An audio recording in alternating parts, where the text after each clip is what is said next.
Good day to be indigenous. Get up, stand up. They are going to become more brutal. Couldn't cut. He didn't cut again. Because all the hippies were trying to be Indians anyway. They're going to become more repressive because it's a matter of dollars and their illusionary concepts of power. Hey, Victor. We must live in balance with the earth.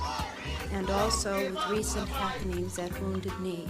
I am awake. Welcome to Native Roots Radio presents I'm Awake, and I'm your host, Wakanja Hade. Hey, Kadagi to all my friends and relatives in four directions. You are listening to Native Roots Radio presents I'm Awake, and I'm your host, Robert Pilot. Hey, we discuss local and national Native news and events, and as you know, Haley, Native issues are human issues, and human issues are Native issues. You're absolutely right, Dega. This portion of the show is supported by Native American Community Development Institute in Minneapolis. Hey, we're going to have Robert Lilligren on, of course, today. This is Thursday, and we'd love to check in with Robert, what's going on. And he's the CEO of Native American Community Development Institute in Minneapolis and the Twin Cities. And then Wendy with our Sacred Animal portion. And then we're going to lose Haley because she's going to see Pink or Blue or something like that. Red or purple or something. But yeah, no, Alicia Moore, I believe, is Pink's actual real name. So yes. I didn't know that, but I love Yeah. Pink. So have a good time tonight and enjoy. Absolutely. Thank you. Hey, before we get to Robert, we want to drop an update from Wisconsin Governor Governor Evers, and then we'll discuss that, and then it'll be Robert Lilligren and Wendy Pilot Day here on Native Roots Radio. Let's take a listen.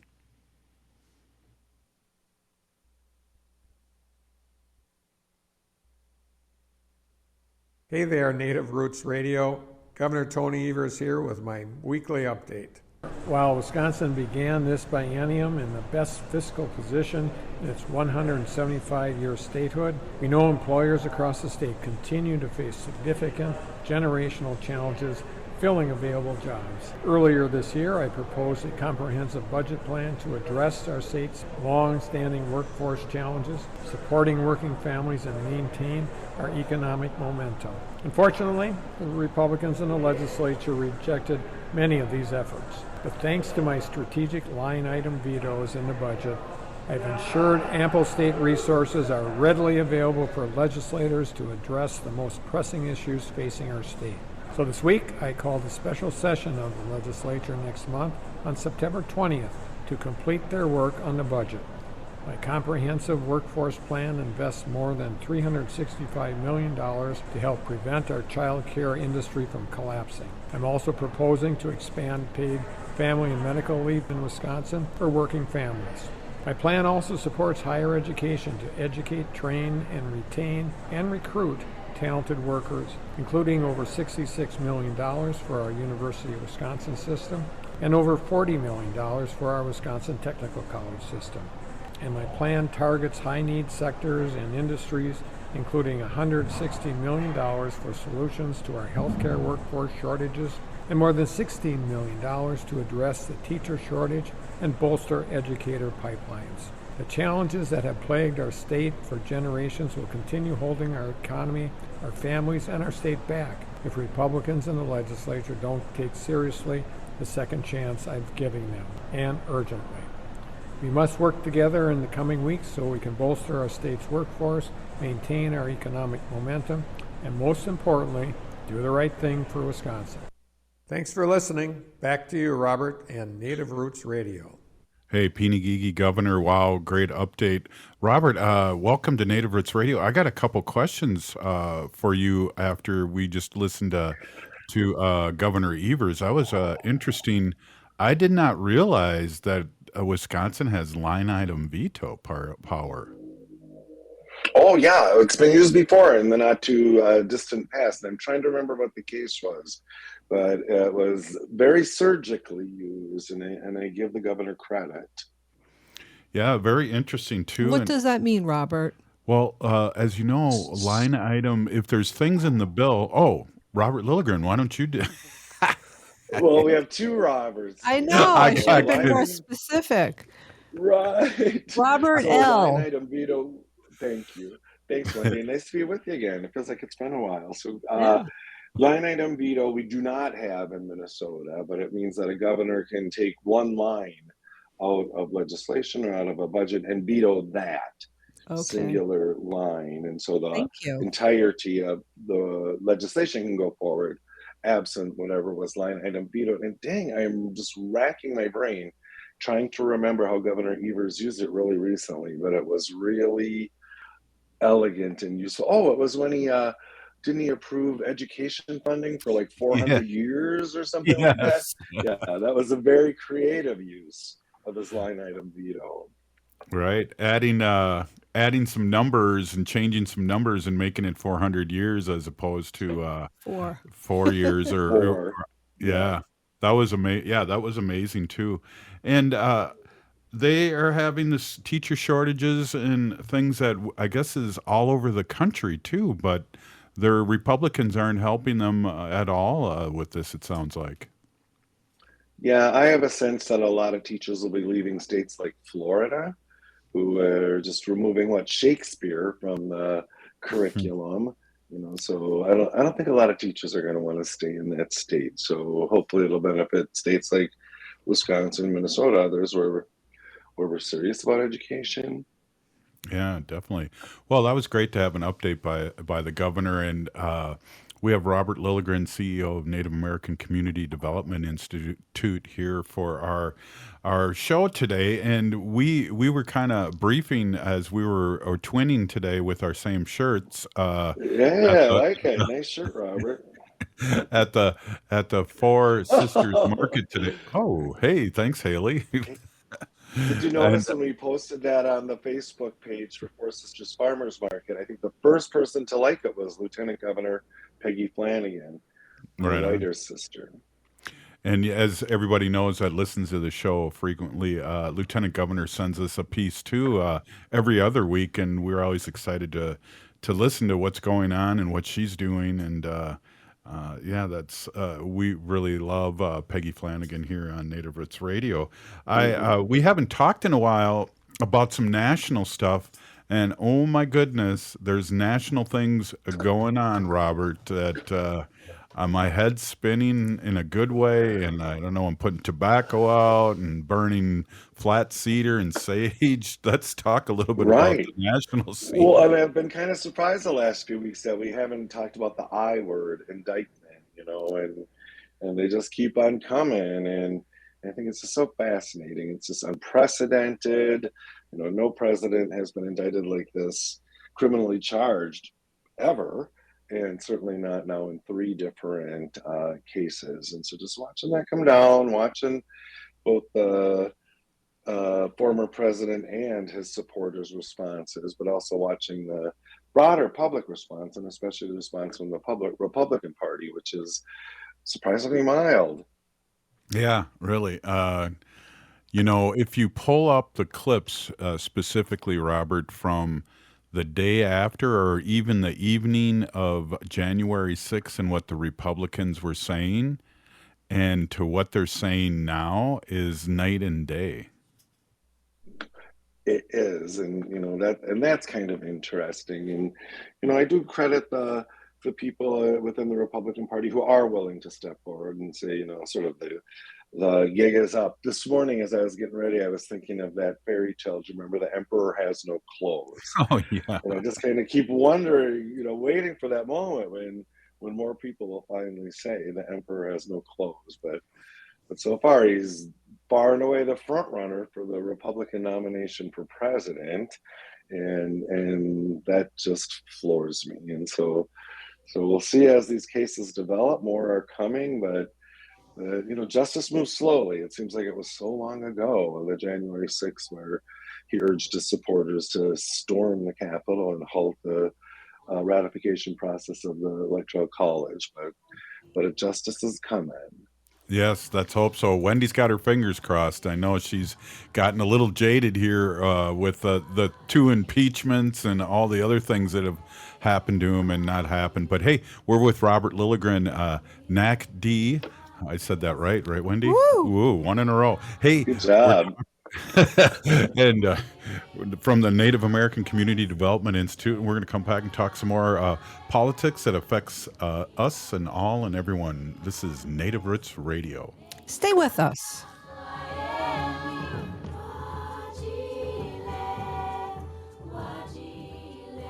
Your neighbors are talking about the Blue Line extension, connecting North Minneapolis, Crystal, Robbinsdale, and Brooklyn Park to the light rail transit system. The Blue Line allows us to actually connect people in real time to this community. Instead of bypassing it, they're going to stop and shop. They're going to stop and play. They're going to stop and work. Blue Line is a connector. Hear more of this story and others at yourblueline.org.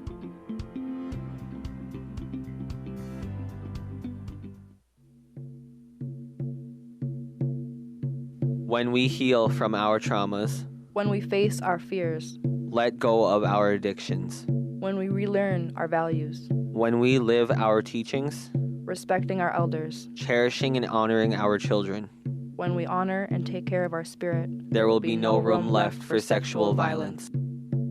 Sponsored by the Minnesota Indian Women's Sexual Assault Coalition. Hey, Cudahy to all my friends and relatives in four directions. This is Robert Pilot of Native Roots Radio presents I'm Awake.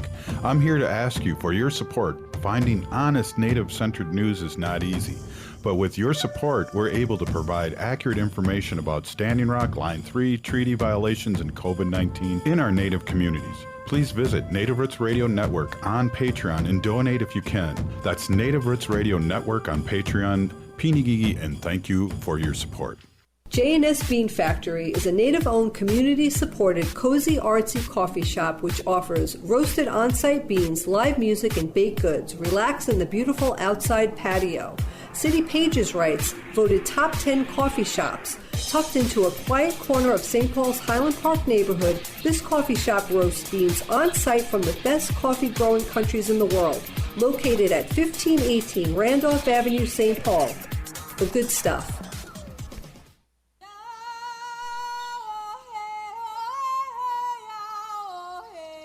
This is Leonard Peltier. I am in Coleman 1 U.S. Penitentiary, and I'm listening to Native Roots Radio. And we're back to Native Roots Radio presents I'm Awake, and this is Robert Pilot. This portion of the show is supported by the Minnesota Indian Women's Sexual Assault Coalition. Hey, we have a lot of pink energy going on here in Native Roots Radio. Haley's getting ready to go to pink. She's not wearing pink, though, like the Barbie show, but you'll have to send some pictures and let us know, get some selfies and stuff like that. Hey, we're here with Robert Lilligren, and we're checking in here. Our political guru, I like to say. Or maybe I just said it tonight. Yeah, maybe I just said it tonight. But hey, we love talking politics with Robert, and we're talking a little national, and we're talking about the I in indictment that we like that. But I don't know. He's like the Teflon Don, but he's not really smart enough to be a Don. But it's just amazing. Is very Teflon, and I remember way back when in 2016, as he started to be positioned as the front runner within the presidential race, and I remember saying to people then, you know, Trump is in no way prepared for the intense scrutiny that he's going to experience if he gets elected president. Actually, I can't say it on the radio, but I said he's no way prepared for the flashlight up his you know what that he's going to experience. And it's taken a while, and I think there was a lot of respect and restraint from the legal community while he was president, you know, and respecting the office. And once he left, you know, then the true process started. And so now we're seeing that come to fruition. And so we'll see if he can remain Teflon through this. But I was just trying to count up the charges, and of course there's still more charges pending in Georgia, but it's some ridiculously high number. And I heard 75. I heard 75 charges. 70, I think. Yeah. So it's hard to figure how someone could dodge that many charges. Well, one of the things he says, Robert, is that you know, and it's funny because he's correct. He says he's in a two-tier judicial system here, and I agree, because if this was anybody else, they'd be in jail right now. Right, but I think the former president's point when he says two-tier is that he's in the lower tier, and somehow he's Right. being more attacked. But of course, we all know we have a multi-tiered judicial system, and you know, a few times I've been part of these surveys or task forces or groups around trying to improve Native people's satisfaction with outcomes in court. And not surprisingly, with so many statistics like this, Native people are least satisfied of any demographic group with their court outcomes, and so and their court experiences. And so, if we talk about a multi-tiered judicial system, I think we have a very good perspective on that from our community, probably better than Trump's. Well, you know, one of the things that they're talking about too recently in the news is about how he sent those fake electors, and I'm glad that's coming up, because I'm telling you, that was a mind-blowing. Everyone knew it was going on, and then I remember, I don't even know what state it was, but they shooed them away. They wouldn't let them come in and pretend that they were the electoral people. Well, do you remember that? A lot of the swing states. Oh yeah, I remember it very well. It was just shocking while it was happening. And now you see as these fake electors get charged, sometimes with felonies. That I didn't know it was against the law, you know, and I don't know how that really holds water as a defense. You know, ignorance of the law, I don't think, is a defense, and these people should be criminally charged. And so, and if anything else, to deter it so it doesn't happen again. You know, elections. It's the first time really that I can remember, and maybe ever, that there was such a successful and deliberate attempt to disrupt the peaceful transference of power, which is a cornerstone of our democracy, right? And so that wasn't very peaceful on January 6th. Well, and also too, as you were saying that, I was thinking we came really close of that, not of it being overturned or pretended it didn't happen. We came very close, right? Scary close in that, and it did get deferred by only a few hours. Hats off to Congress for reconvening, you know, within that same day. But I was working from home like we do these days, and I had the TV in, and I was just kind of half paying attention. Finally, I just had to shut down my computer, and I was glued to the television. I just couldn't believe what was happening. And you have these broadcasters, these newscasters that were saying, "Oh, and the protesters are entering." And then I'm just screaming at my TV, like, "They're not protesters, you know, they're insurrectionists, they're treasonous. Stop talking about them like they're just protesting." And it took a couple hours for the TV land language to evolve into calling them what they really were. Well, I don't know what Wendy and I were watching. We were watching on the computer, and I'm not sure if it was a Facebook link or whatever, and we were totally blown away. And they just, we were watching, I think just before the radio show that we were going on, it was like 3 or 4, and we were watching the Capitol get just trashed. I was in such denial, Robert. I saw on Facebook and Instagram and all these social media posts of caravans going to Washington, and I'm going, there's nothing gonna happen. This is, you know, and it's like, oh, was I wrong?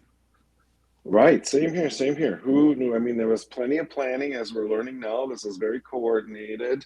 We know that the president was generating the interest in doing this, and we've seen buses go to Washington before, right, for a lot of reasons.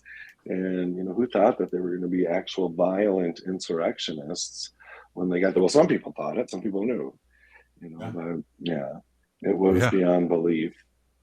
And now, you know, it takes a long time for justice to, you know, things to wind through the justice system. Now they're all coming to a head, and thank goodness. But one of the things that makes me uncomfortable is I feel like it puts people like us in the position to defend the federal government when, you know, the federal government hasn't always been so nice to Native people.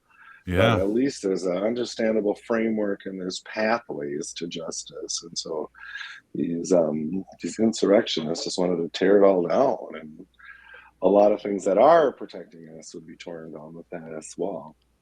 Really good points. They just reported that they were getting Trump's tweets from that day for the next 24 hours from Twitter. That's got to be interesting. Yeah, his tweets, his draft tweets, and his direct messages as well. So they're getting it all from Twitter. And Twitter tried to obstruct that search warrant. They tried to not get it. They got charged, $350,000 fine for obstructing. And they wanted to inform Trump that this was happening, which of course would be a huge violation of the law. So what is it called now? I closed my Twitter account when Elon Musk took over and got so weird. So I'm not on Twitter anymore, on X anymore, but that's collusion. Yeah. Oh, totally. And just mind blowing. Wendy, your thoughts when we were watching that? That was crazy. I'm just happy now that they were able to arrest so many people and they were able to identify them from, the media and the selfies and the television broadcast. They were able to zoom in and find these people, know who they are, where they come from. I mean, a lot of these people lost their jobs because they were found out, and so I'm just glad. I wish that there were more, of course, but I'm glad that they got a lot of them. We had a couple, Robert, from Minnesota I saw that were going through court just recently. Yeah, a father-son set, and they love Wendy Another daughter. How it was crowdsourced, right? Regular people stepped up and started working to identify these people so successfully. I'm trying to remember, there's a name for that. There's a sort of a nickname. It escapes my mind right now. But for these people who dedicated a lot of their time and effort in identifying the insurrectionists and leading to their prosecution. So thank you to the people who did that. Yeah, definitely. The other thing that really confuses me is that the insurrectionists went after the police, the Capitol Police, and the police are coming forward saying that, we were abused, we were hit with all this kind heart of attacks, stuff, death. But suicide. The majority of the police in the United States, the policemen and women, the ones that I know, are Republicans and Trump supporters. So that I don't really understand. Well, I think that's such a good point, Wendy. And really, if you look at sort of the national political landscape, I think most people would say the Republican Party paints itself as the law and order party, and now you have the lead, Trump, and all these others completely disregarding law enforcement, the court system, all of these tools. And so, I try not to presume bad intentions, but it's really hard to not consider people who think of themselves as law and order, who have such now disdain for the process that they have any moral solid ground to stand on. Yeah. Wow.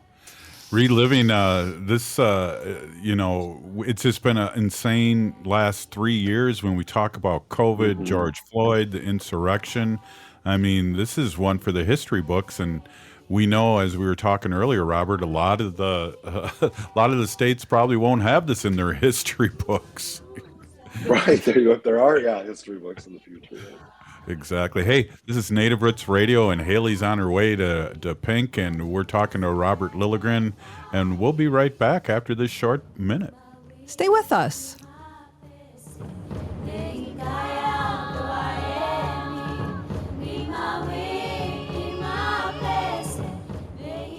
J&S Bean Factory is a native-owned, community-supported, cozy, artsy coffee shop which offers roasted on-site beans, live music, and baked goods. Relax in the beautiful outside patio. City Pages writes, voted top 10 coffee shops. Tucked into a quiet corner of St. Paul's Highland Park neighborhood, this coffee shop roasts beans on-site from the best coffee-growing countries in the world. Located at 1518 Randolph Avenue, St. Paul. The good stuff. Attention art enthusiasts, experience Laura Youngbird's Indie Wisigindum, My Heart Hurts, a solo exhibition by Laura Youngbird presented by All My Relations Arts this summer. All My Relations Arts aims to foster connections between contemporary American Indian artists, preceding generations, diverse audiences, and the vitality of the American Indian cultural corridor. Laura Youngbird is a talented artist from the Minnesota Chippewa Grand Portage Band that uses the dress as a metaphor to address social issues, injustices, and biases. Through mixed media combining drawing, painting, and prints, Laura explores the dress as a powerful symbol in her work, revealing layers of meaning. Her series examines mixed emotions and themes like common threads, loose ends, and vulnerability. And you can see Laura Youngbird's Inde Wisigindum, My Heart Hurts, all summer through September 9th at All My Relations Arts in Minneapolis. Plan your visit and let the moving art speak to your heart. More information at allmyrelationsarts.org. Hey AM 950 listeners, my name is JP Debragosian, and I host This Queer Book Saved My Life, the show where LGBTQ guests discuss the queer books that saved their lives in conversation with the very authors who wrote them. This week I chat with Father Shannon T.L. Kearns about faith and the future of Christianity through the novel Oranges Are Not the Only Fruit. Plus, Talim Voskuni tells us about her new rom-com, Sorry Bro. I hope you can join us every Sunday at 6 p.m. right here on AM 950, the progressive voice of Minnesota. Be a vaccinative. It's time to come together and talk about the urgent need to stay up to date on COVID-19 vaccinations to protect our heritage, our loved ones, and our future. Throughout history, we have always faced challenges, and today we must protect our culture and loved ones. This is our opportunity to ensure that our tribal gatherings once again resound with joy and celebration, where the echoes of our ancestors guide our steps. It's a chance to care for our elders, cherishing their wisdom and stories for generations to come. COVID-19 vaccines are safe and effective. Let us unite, resilient as ever, and show the world the strength of the Native American community. Together, we shape a future where our traditions thrive, our children learn from our ancestors, and our people flourish once more. So be a vaccinative and learn more about staying up to date with your COVID vaccinations at health.state.mn.us. That's health.state.mn.us. This message is brought to you in partnership with the Minnesota Department of Health. Metro Transit is proud to offer the free use of IRA for transit trips, an app that connects blind and low-vision customers to a live agent for navigation assistance. IRA can help you determine your location, read schedules, find your next transfer, navigate stations and platforms, and general trip planning, and is now available in Spanish. Learn more and download the app at AIRA.io. That's AIRA.io. With your AM 950 weather, I'm Brett Johnson. Look for showers and storms tonight with a low around 66. Friday, more thunderstorms with a high near 85. And Saturday, sunny with a high around 82. Scotch Mama's offers a huge taste out of a little place. Besides their delicious barbecue, they have potato salad, spicy baked beans, twice-baked potatoes, and delicious desserts. Located at 3 West Diamond Lake Road near the intersection of Nicollet Avenue and West Diamond Lake Road in Minneapolis. Find their menu and more at scotchamamas.com.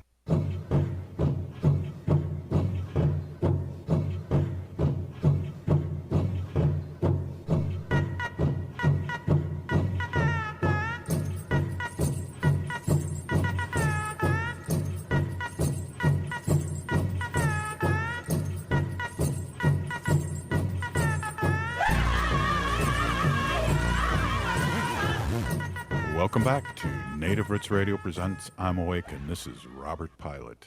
This portion of the show is brought to you by the Native American Community Development Institute in Minneapolis, honoring health and tradition. Hey, is that the Community Development Institute? It is. Well, I'm wearing the shirt right I know now. you are. NACDI. Yeah, We were thank you. just talking to Robert Lilligren. Yeah, and I think Robert Lilligren might have went to the Pink concert too, because he's not on right now. Well, have fun at Pink, and I wish I was going there. But, Pink and Brandy Carlisle were around together. In New York? Yeah, they were doing a lot of concerts together in honor of who just passed away. Robbie Robertson? Sinead O'Connor. Oh. Yeah, in honor of Sinead O'Connor. So, yeah, I was wishing that I would have caught one of those, but I didn't. Yeah. Yeah, and then Brandy Carlisle will be at the fair, and maybe what we can do too while we're waiting, because Wendy, you have a timed out beautiful segment. Oh, oh, Robert left. Okay. He thought he was done. Oh, okay. Well, that's okay. I want to just tell everybody, honestly, today I spent a lot of time outside today, and as a lot of people know, we got rid of our concrete jungle, aka our lawn, and we have a prairie garden now in the front. And I have to tell you, yesterday I saw 6 monarch butterflies out there. A ton of bees. The birds are just flying around, and it feels like they're in like an oasis. They're, all the other lawns around our house are, just cut really nice, edged, perfectly green, no weeds at all, and they're just perfect. And you don't see any wildlife at all around those.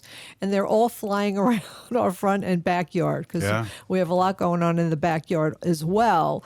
And it just makes me so happy. Like, I just sat here for like half an hour just watching it, and it's just mesmerizing, really, and it's just beautiful. And I just hope that a lot of other people out there, it doesn't have to be your whole lawn. It could be just a small area where you plant pollinator plants and prairie plants for the wildlife. So, I was told that in a couple of years, Robert, we might even be able to see some frogs here. Yeah, I remember that. I was amazed. Yeah. But I'll tell you what we have seen that I've never seen in our yard or around here is they jump caterpillars. Or not grasshoppers. Thank you. Really? I haven't seen a grasshopper. I did. Here's the thing, though, too. Before they did our roof. Yeah. Roof. So Hey, this is fun. This is kind of like our old radio show, Pilot's Progressive Party. Well, I posted a little video on Facebook of the front yard and the monarchs. You could see the monarchs flying around.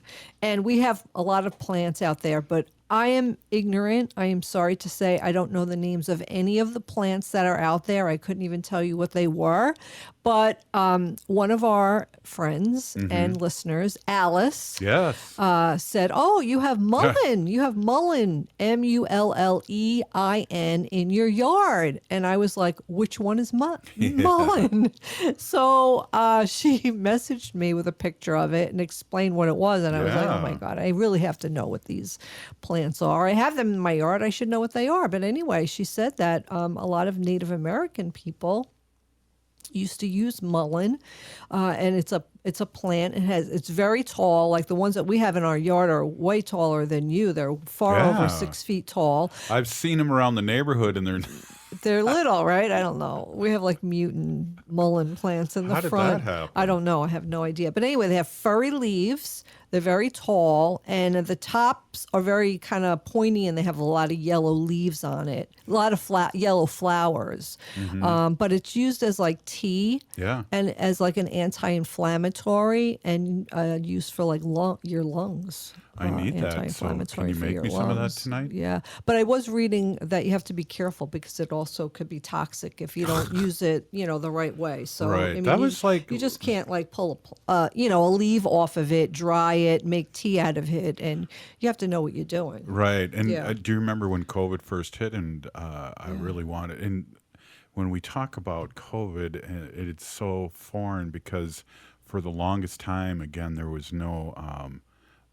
I want to say antidote, but there was no vaccine. Vaccine, yeah. And I did some flat cedar tea, and that's the same thing with that. You really have to know what you're doing in order to, one, have the tea work for you, but also not poison yourself. Exactly. You don't want to poison yourself, or get high inadvertently, or accidentally. Yeah, so it just makes me happy when I go out there and I see wildlife in our yard, and we live in the cities.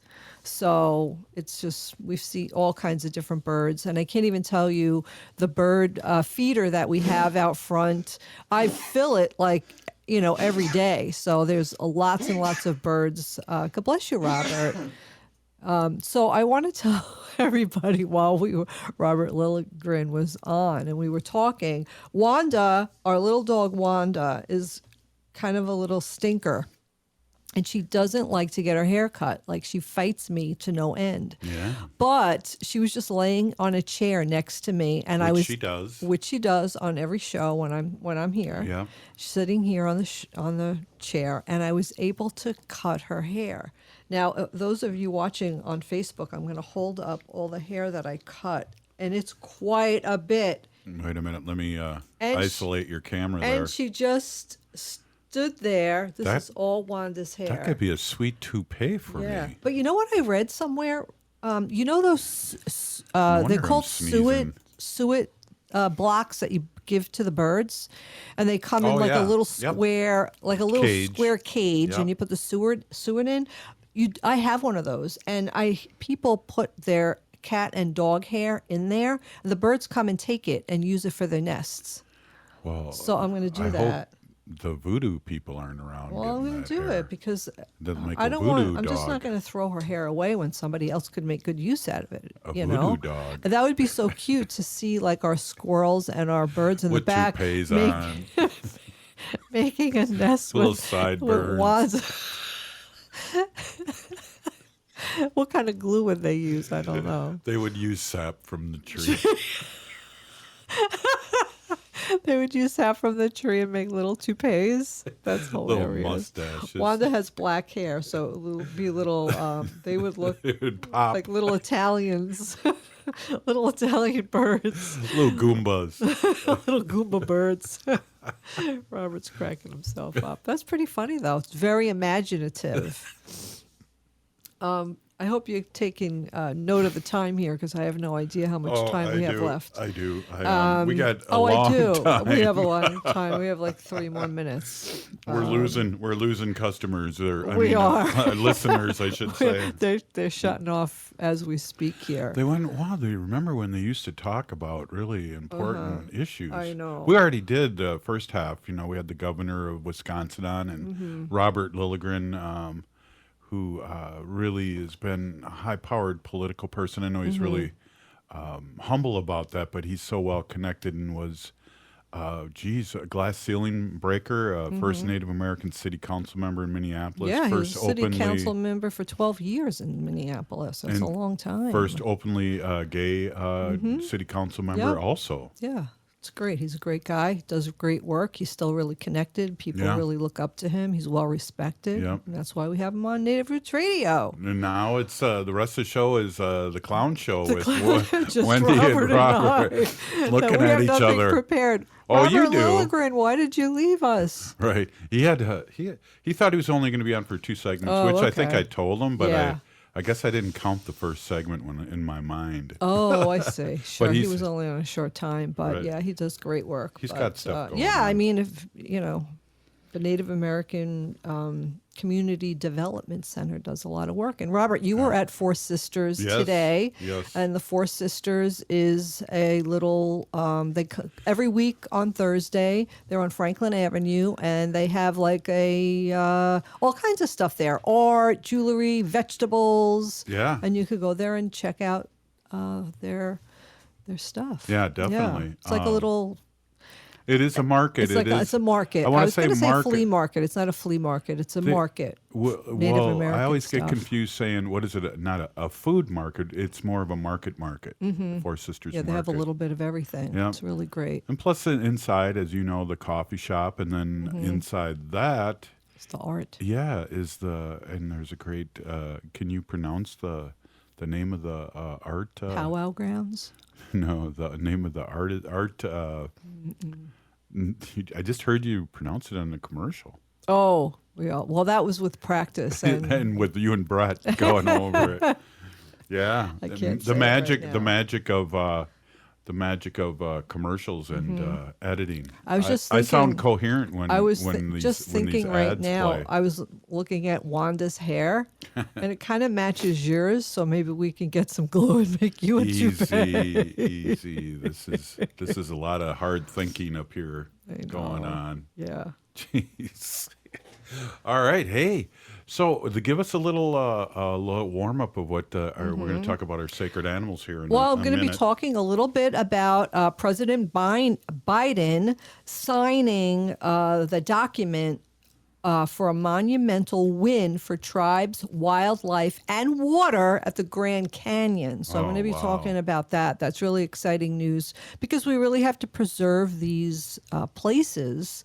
We can't have mining there, drilling there, pipelines there. For any reason, we need to keep these beautiful, pristine places for future generations. So we really have to do that. I'm really happy that he did that. So I'm going to be talking about that when we come back. Well, that's it's really, some good news and a little bit of bad news. Oh, well, we had our fun there for 10 minutes. The fun is over, Robert. Wow. The fun is over. Well, let me try that we have toupee to come on to before we... reality. I should show everybody the toupee. It's really quite... Look at it. It could be... Okay, for people watching, that's a lot of hair. And it is a lot of hair. But I'm going to put Wanda's hair in that little Sewart cage and hang it outside and see who wants it and take it. All right. Hey, you're listening to Native Roots Radio presents I'm Awake, and we'll be right back after this short break. Stay with us. Ho-wah.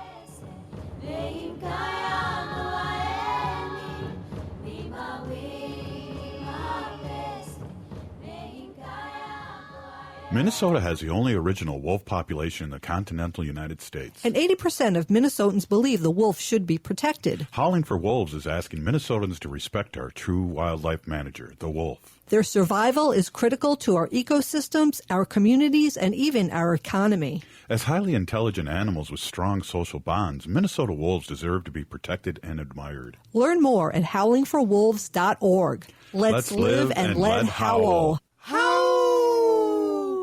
Metro Transit is proud to offer the free use of Aira for transit trips, an app that connects blind and low-vision customers to a live agent for navigation assistance.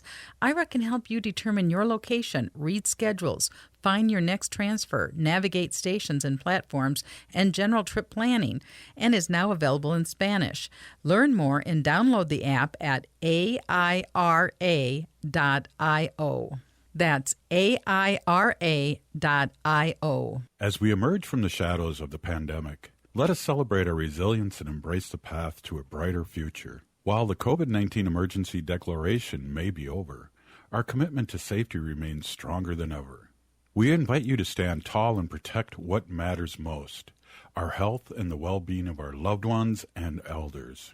The power to keep our community safe lies within each one of us. It's important to remember the basics when you're with someone who might be at risk of COVID complications. Wear your mask, wash your hands often, and take an at-home COVID test if you have any symptoms. We are a strong and interconnected community, and together we'll emerge from this challenge stronger than ever. Stay safe, stay healthy, and keep the spirit of our Native American culture thriving. Find more tips on continuing to be safe at health.state.mn.us. That's health.state.mn.us. This message is brought to you in partnership with the Minnesota Department of Health. Hi, this is Representative Sharice Davids from Kansas. I'm Ho Chunk, and you're listening to Native Roots Radio. And we're back to Native Roots Radio presents I'm Awake, and this is Robert Pilot. This portion of the show is brought to you by Howling for Wolves, protecting wolves for future generations.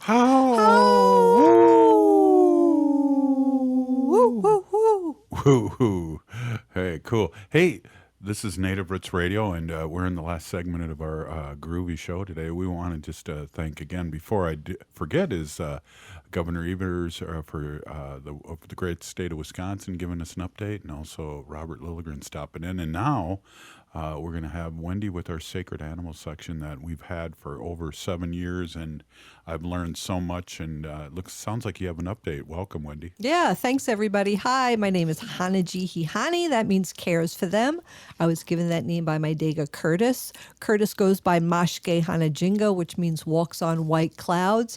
I'm a humane policy volunteer leader for the Humane Society of the United States, and I work on animal issues at the local and state level.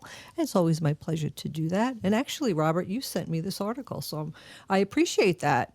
And this is from the Center for Biological Diversity, and it's actually dated today, Thursday, August 10th, and it was updated at 2:57 p.m., so really fresh off the press.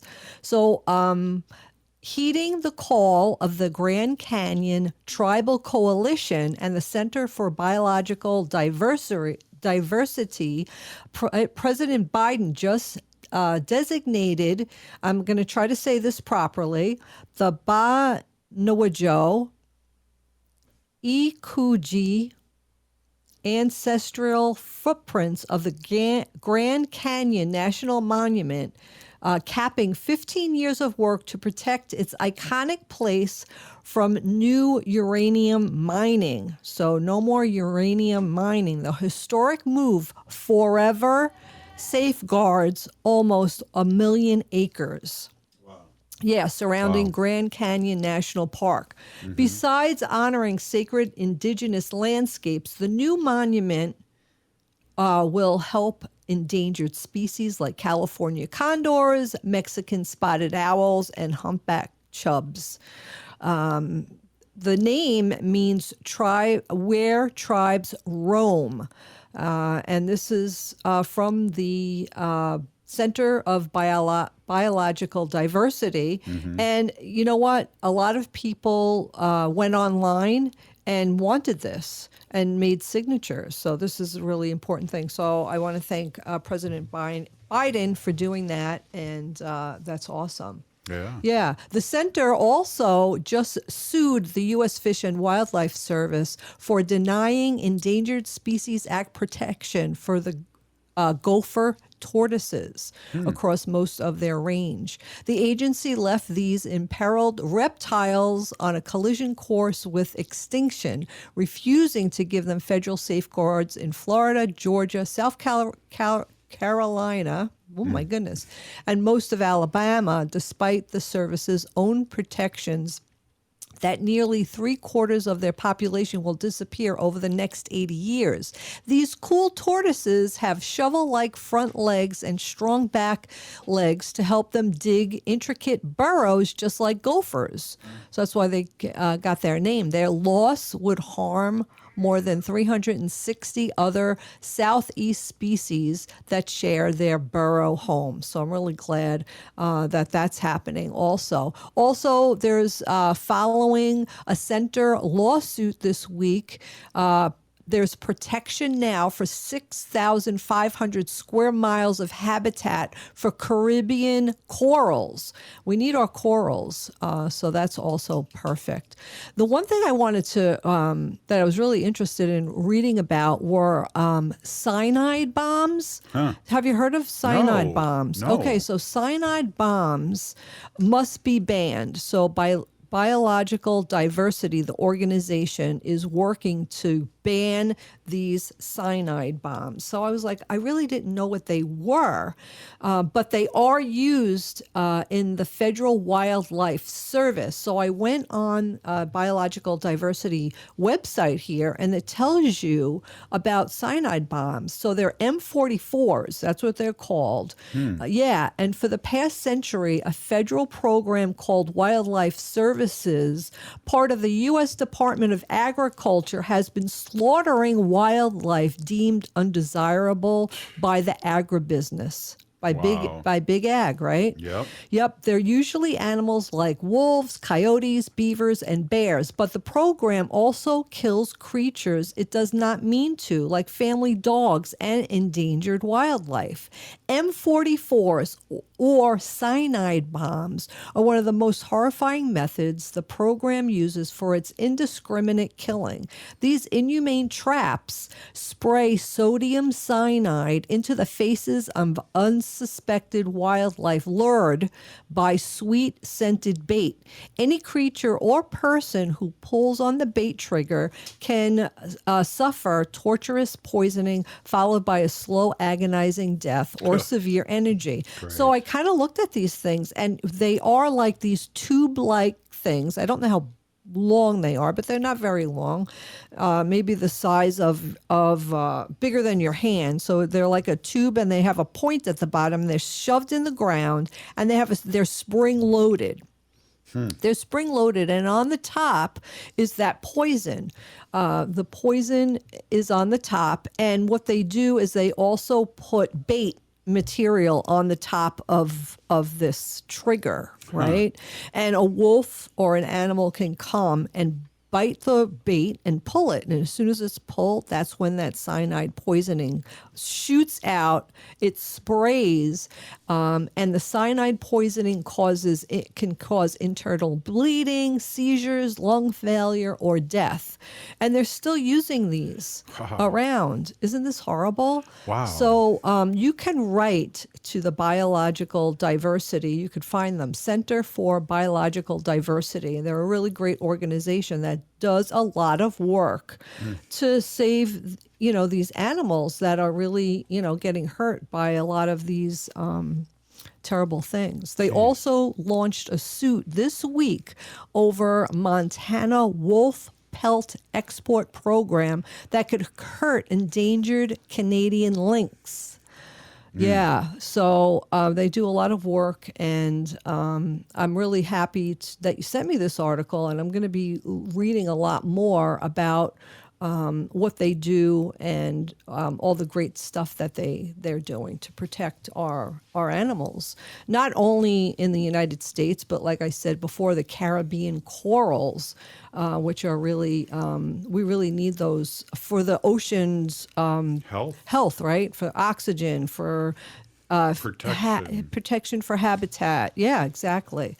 So we really want to do that. The other thing I want to just bring up that was kind of disturbing to me that I watched on the news the other day was people letting balloons go in the air, right? Balloons, the Mylar balloons, the latex balloons with the strings, and they're, it's really sad. Somebody dies, and people want to honor them, and they're honoring them by releasing balloons in the air. And the balloons, once they go up, they come down. They go into the oceans. They strangle wildlife. They're, it's just, I just wish that was something that could be banned. Like, you can't use that because it's washing up on our ocean shores. Wildlife is getting tangled up in them. The fish and the whales are eating the balloons because they mimic jellyfish and other fish that are in the ocean. So I don't know, maybe I could work on something like that, just get balloons to be banned. Well, it's something, I think, again, Wendy, a really good point about that. I think if people thought it through or knew, I mean, I just don't think people really realize how detrimental it is to animals eating it and dying. Exactly, I know. And it's just, they're sad, and they just want something to go to heaven, and they believe that the balloons are going to, reach the person in heaven, and it's a memorial to them, but... Yeah, exactly. Really hey, like the old days here, we're cracking each other up. This has been Native Roots Radio. We're still here. We are the 7th generation. If you're listening to the show, you're part of the resistance. Free Leonard Peltier. We'll be back tomorrow.